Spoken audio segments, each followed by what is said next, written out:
Hello students, आज हम discuss करेंगे हाइब्रिडाइजेशन के बारे में। तो सबसे पहले हम हाइब्रिडाइजेशन की डेफिनेशन देख लेते हैं।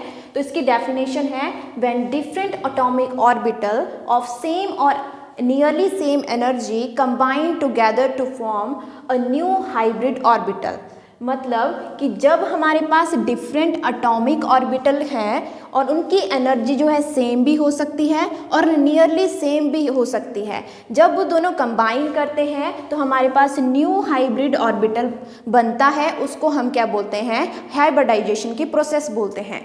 तो हाइब्रिडाइजेशन के लिए हमारे पास कैसे कैसे होती है, तो हमारे पास है कि कौन कौन से बॉन्ड जो हैं हाइब्रिडाइजेशन के केस में बनते हैं। तो सबसे पहले है हमारे पास सिग्मा बॉन्ड और सेकंड है हमारे पास पाई बॉन्ड।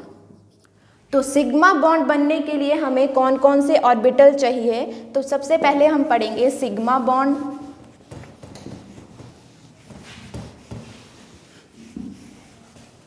सबसे पहले आता है हमारे पास सिग्मा बॉन्ड।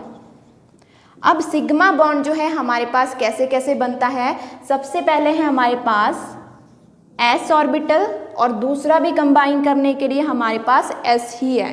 तो जब दोनों s कंबाइन करते हैं तो हमारे पास अराइज जो होता है वो होता है सिग्मा बॉन्ड।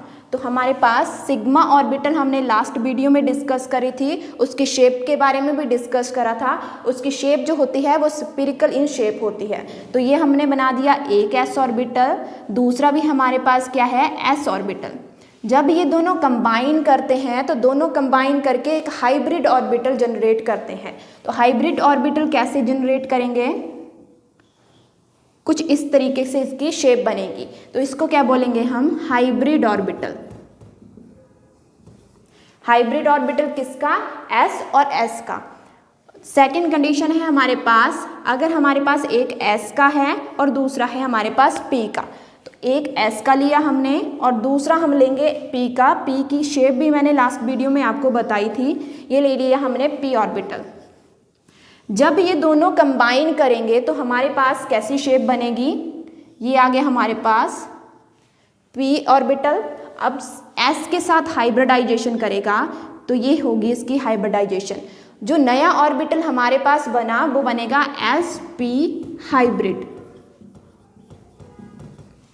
थर्ड केस है हमारे पास जब दोनों ही हमारे पास pp ऑर्बिटल हैं। तो pp ऑर्बिटल हैं तो ये आ गया हमारे पास एक p ऑर्बिटल और ये आ गया हमारे पास दूसरा p ऑर्बिटल।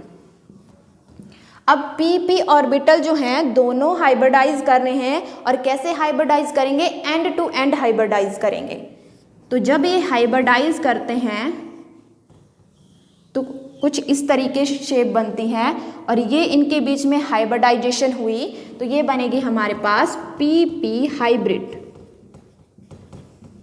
ये भी क्या अराइज करता है हमारे पास? Sigma bond. तो ये तीनों जो थे सिग्मा बॉन्ड की फॉर्मेशन कर रहे हैं। सेकंड हमारे पास है पाई बॉन्ड। अब देखेंगे पाई बॉन्ड कैसे बनेगा।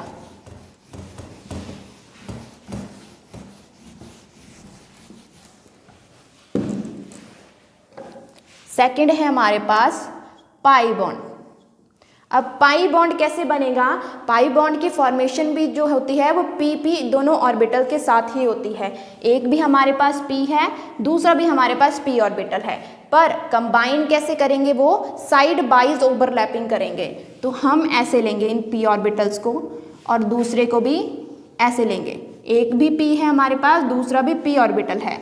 जब इन दोनों के बीच में हाइब्रिडाइजेशन होगी और कैसे ओवरलैप करेंगे? Side wise. ये हुई इनके बीच में हाइब्रिडाइजेशन। बनेगा क्या? pp हाइब्रिड बनेगा हमारे पास। बट इसके केस में जो बॉन्ड की फॉर्मेशन होगी वो बनेगा हमारे पास पाई बॉन्ड। अब हम देख लेते हैं कि हाइब्रिडाइजेशन को हम निकालेंगे कैसे। हाइब्रिडाइजेशन निकालने के लिए हमारे पास एक फॉर्मूला है, उसको पढ़ेंगे। अब हाइब्रिडाइजेशन हम कैसे निकालेंगे अब ये देखते हैं। तो हाइब्रिडाइजेशन का फॉर्मूला होता है हमारे पास half into number of valence electrons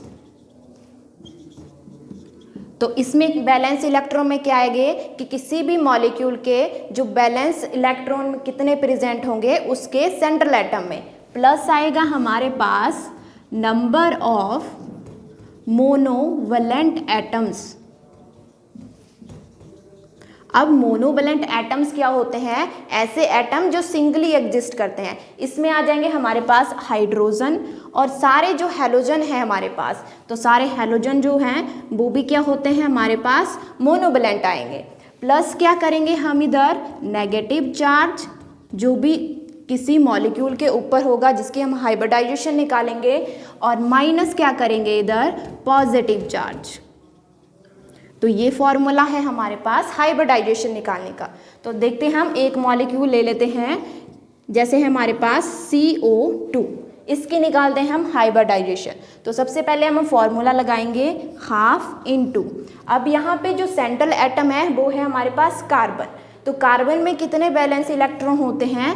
4, plus करेंगे हम मोनोवैलेंट एटम्स। अब मोनोवैलेंट की जगह यहाँ पे ऑक्सीजन है, हाइड्रोजन और हैलोजन नहीं है, तो ऑक्सीजन है हमारे पास, वो होता है हमारे पास डाइवैलेंट, तो मोनोवैलेंट की जगह यहाँ पे करेंगे 0। पॉजिटिव चार्ज भी CO2 के ऊपर कुछ नहीं है और ना ही इसके ऊपर नेगेटिव चार्ज है, तो प्लस क्या होगा 0 और माइनस भी क्या करेंगे 0। तो इसको कैलकुलेट कर लेंगे तो ये आ जाएगा हमारे पास 2।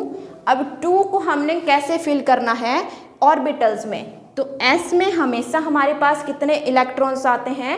1 इलेक्ट्रॉन आता है, और P में आते हैं हमारे पास 3, पर हमारे पास कितने हैं? 2। एक जाएगा हमारे पास S में और एक जाएगा हमारे पास P में, तो इसकी हाइब्रिडाइजेशन क्या हुई? SP। तो ये निकाली हमने CO2 मॉलिक्यूल की, SP हाइब्रिडाइजेशन निकली तो ज्योमेट्री आएगी इसकी लीनियर। तो आज हमने पढ़ा हाइब्रिडाइजेशन के बारे में, उसके हमने फॉर्मूला देखा, उसका एग्जाम्पल करा। Thank you.